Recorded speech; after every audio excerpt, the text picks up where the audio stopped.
Today, we're going to show you the repeatability of the QRB system. I want you to keep in mind that I'm 70 years old. We will fire 5 rounds, remove and replace the barrel, fire 5 more rounds, remove and replace the barrel, and fire 5 more rounds for 3 5-round groups. They're measuring 1.06 to 1.42 inches respectively.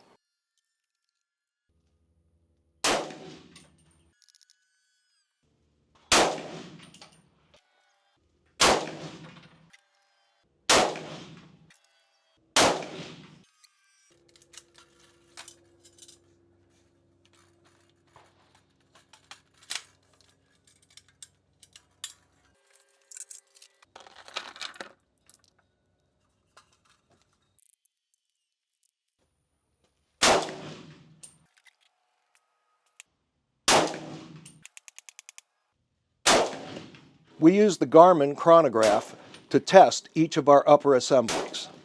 This data sheet will ship with your upper along with a test target and a picture of the ammunition that we achieved this target and velocities with.